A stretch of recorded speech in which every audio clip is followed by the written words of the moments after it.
The Grand Bahama Food Assistance Program, now in effect, the initiative in conjunction with the National Food Distribution Task Force that's been appointed to ensure food security due to the COVID-19 pandemic. Residents impacted by the loss of income or unemployment are now benefiting. Jamila Missick has the story. Youth organization, the Bahamas Red Cross, Salvation Army, Calvary Temple, and Jubilee Cathedral receiving hundreds of food vouchers as the government officially launched its feeding program here on Grand Bahama.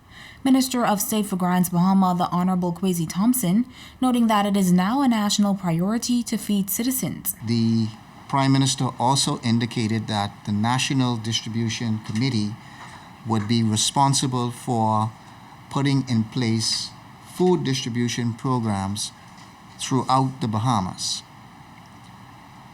The committee reached out to Grand Bahama, and as a result of the national committee, we have formed a steering committee here in Grand Bahama to execute the Prime Minister's mandate.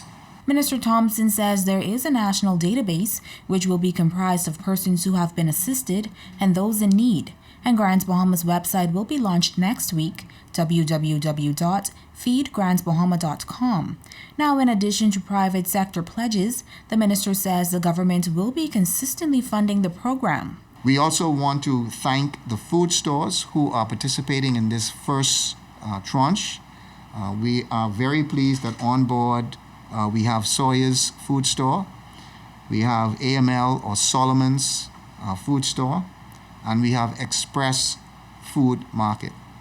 The vouchers that will be given out today persons will be able to redeem those vouchers at those individual food stores. Now also on hand for the distribution was Social Services Minister Frankie Campbell, who thanked all of the NGOs for partnering with them and encouraged others to participate.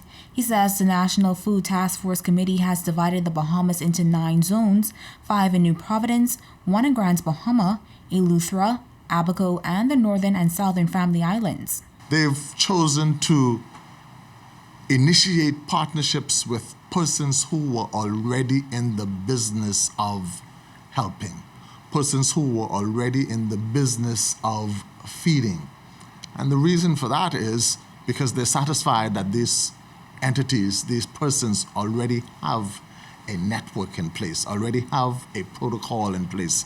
So they didn't have to go and reinvent the wheel.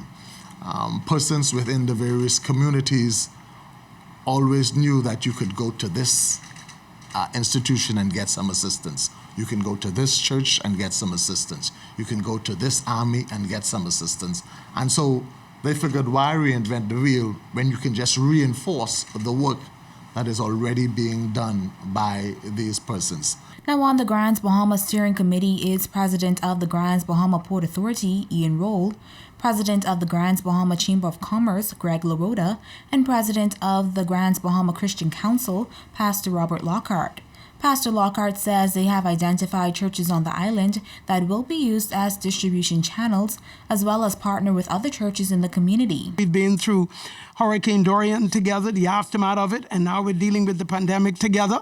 And as we pull together as a community, we fulfill, amen, the teachings of Jesus, who encourage us to love our neighbors as we love ourselves, and to do to others what we would want them to do for us. And as we do that as a community, we're going to be stronger. We're going to continue to move forward. And I think we're going to be a better people at the end of all of this. No matter how long it lasts, we're going to be a better people because of it. And so we're just excited about it and look forward to working along with all the partners in making sure that our people have all the support that they need. Jamila Mizik, 7S Network News.